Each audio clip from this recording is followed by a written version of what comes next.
Orang Jawa ini pada umumnya memang sangat tidak asing ya dengan istilah-istilah seperti Ratu Adil, Heru Cokro, Jaman Edan, Eling lan Waspada, banyaklah, dan itu sering kita bahas pada video-video di kesempatan sebelumnya. Nah, istilah-istilah tersebut memang merupakan kalimat-kalimat profetis yang menggambarkan suatu kondisi mengenai zaman yang akan semakin merosot dan suatu harapan mengenai datangnya sosok penyelamat. Nah, sosok penyelamat, pembebas yang akan melaksanakan suatu tata pemerintahan yang adil di bumi Nusantara khususnya, serta suatu sikap etis dalam menghadapi kehidupan yang semakin jahat, agar kita semua ini tidak semakin tersesat ya. Nah, pemahaman orang Jawa ini mengenai suatu pengharapan mesianis tersebut itu didasarkan pada suatu ramalan yang tersusun dalam kalimat sastra pujangga dan raja ternama di zaman dahulu ya. Istilah Ratu Adil dan Heru Cokro muncul dalam Jongko Joyoboyo, sementara istilah Jaman Edan dan Eling lan Waspada itu muncul dalam serat Joko Lodang karya sastrawan Raden Ngabei Ranggawarsita. Nah, para ahli mengenai kejawaan ini banyak yang meragukan loh mengenai otentisitas Jongko Joyoboyo sebagai suatu ramalan yang ditulis oleh Joyoboyo sendiri, mengingat isinya yang dipengaruhi oleh teologi Islam. Padahal Joyoboyo adalah Raja Kediri yang memerintah sebelum Islam masuk ke Nusantara, itu antara rentang tahun 1135 hingga 1157 Masehi. Dalam buku The Dry Javanese karya Driwes ini menguraikan unsur-unsur yang terdapat dalam serat Joyoboyo. Kepercayaan zaman Yugo dalam kesusastraan Sansekerta Pasworo Bali, kepercayaan Imam Mahdi dalam eskatologi Islam. Nah, pengaruh Hindu-Buddha dalam istilah Heru Cokro ini diduga dari penjawaan Wairochono, tokoh Buddha akhir zaman yang akan muncul di zaman keemasan, yaitu zaman Kertoyuga II. Sementara pengaruh Islam sangat kental dalam Jongko Joyoboyo Catur Sabdo yang menggemakan kembali hadis-hadis dalam Islam yang menyamakan Imam Mahdi dengan Isa.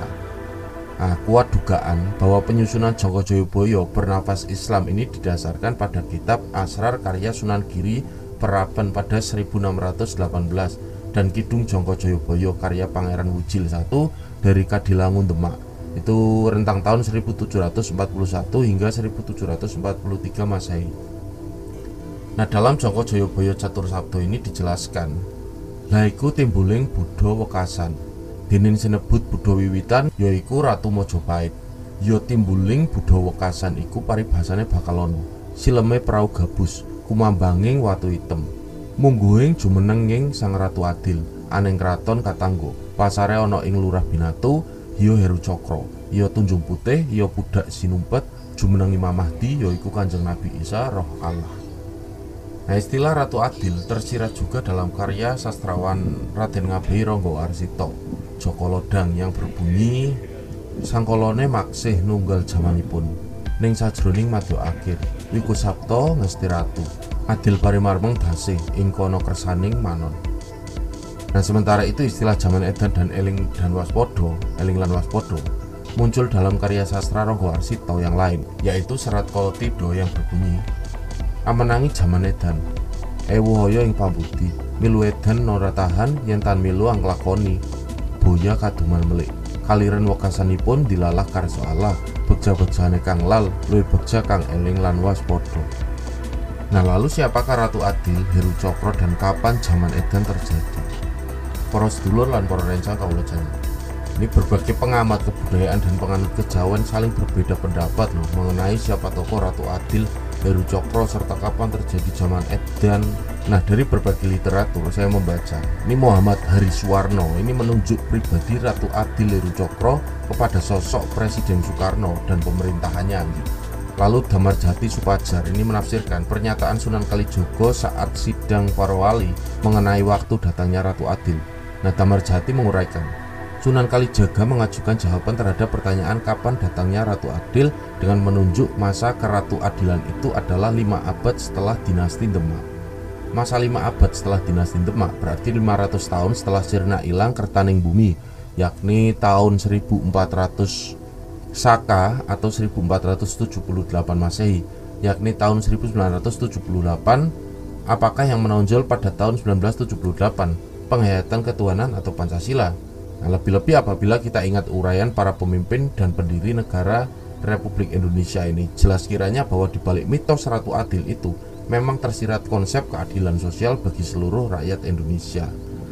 Nah, niku uraian dari Damarjati mengenai waktu datangnya Ratu Adil. Nah, kemudian pendapat berbeda dikemukakan Insinyur Sujamto mengenai zaman edan. Beliau ini mengatakan, setiap saat kita bisa identifikasi sebagai suatu zaman edan. Saya lebih cenderung untuk menafsirkan zaman edan itu sebagai realitas hidup yang kita hadapi sehari-hari.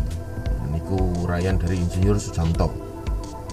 Nah, terlepas dari berbagai pandangan yang barusan kita uraikan, ada satu pandangan yang perlu loh kita garis bawah ini dari pernyataan Dr. Purwati M. Hum. Ini mengenai istilah Ratu Adil. Begini uraiannya yang patut kita garis bawahi.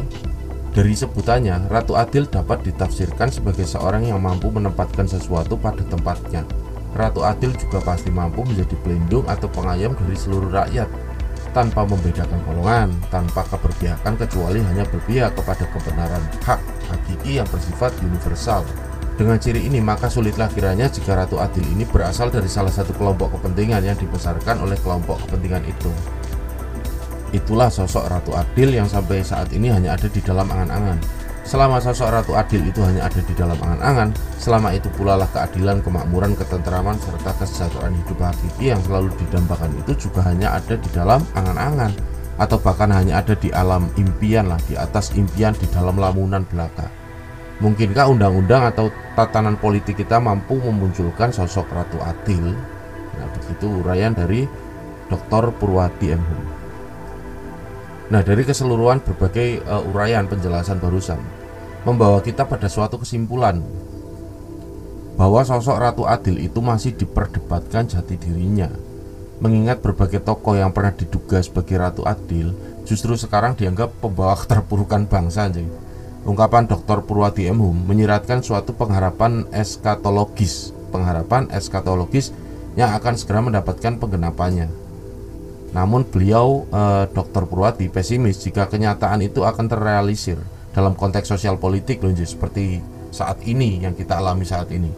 Nah, adapun mengenai zaman edan merupakan suatu fenomena yang telah dan sedang terjadi di hari-hari ini, khususnya dalam konteks bangsa Indonesia yang sedang mengalami berbagai krisis niki, dan bencana ini saling susul menyusul ya, terutama krisis dalam bidang ekonomi ini pada saat ini loh ya, 2020 karena pandemi COVID-19 ini.